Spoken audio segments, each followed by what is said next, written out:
Hey everyone, we are here at Hamilton Lake. We're going to be doing another health nibble. We're at the Hamilton Lake Poker Run, which is a really fun event at our lake. We have it every summer. So Lee and I thought it would be fun to bring you a health nibble from the Poker Run. We're just getting started, and we thought, you know, what better to talk about than the sun? So healthy sun exposure. So I'm going to flip it around to Dr. Nagel, and he's going to fill you in on some fun little facts. And I almost turned it off. Hold on. Got it? There he is. All right. He's has his shirt on for the Poker Run. Hamilton Lake Poker Run. Yep. All right.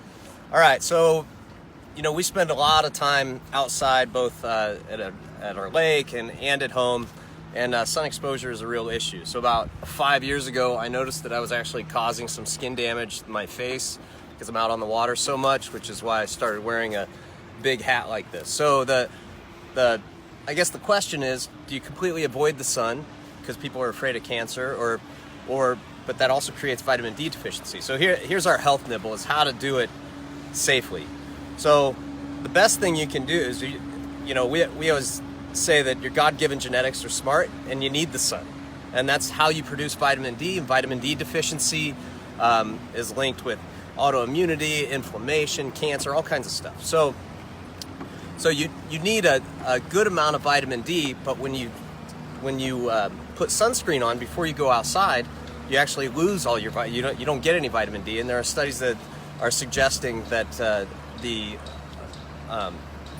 sunscreen use is actually causing this, epidemic of vitamin D deficiency. So how do you get good vitamin D without damaging your skin?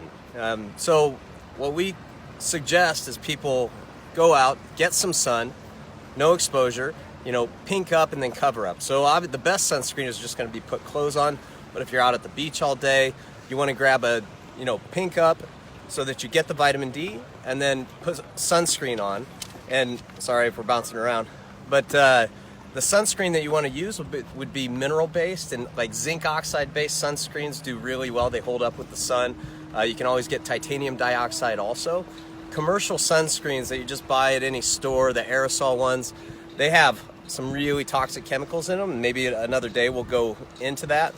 But you can look on different websites. Mercola.com has a list. I don't know if you Here, I'm going to flip it around. I'm going to read you a couple brands. Everybody's always asking, what brands are safe, and these are some that we trust and know that these are really good. There's a brand called Herba Viva and Osmosis, and then Dr. Mercola, like Dr. Nagel just said. If you get on Amazon, he actually has, I think, the #1 rated sunscreen on one poll. Yeah. As far as it doesn't have any. I think they call it nano.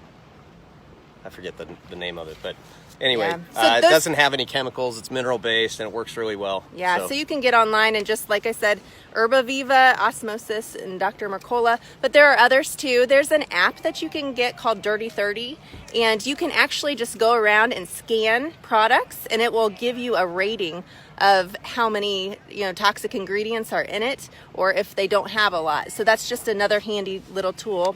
It's called Dirty 30. One other tip is you actually convert.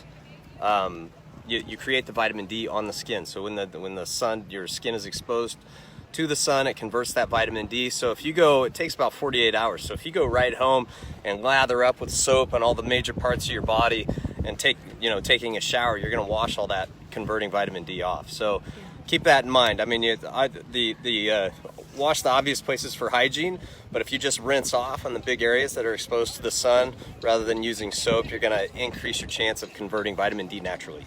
Yep. And remember, hats are wonderful. You'll always see Dr. Nagel and I out in the sun with our hats on. We've just learned, I had a lot of skin damage when I was younger. I burned very easily. And so I just know that at a certain point I need to cover up. So I always pop on a hat, just especially for my face. So anyway, those are our pointers for today. Sun safety, healthy sun exposure, and we will see you tomorrow. We're going to go out and enjoy the lake. See you guys.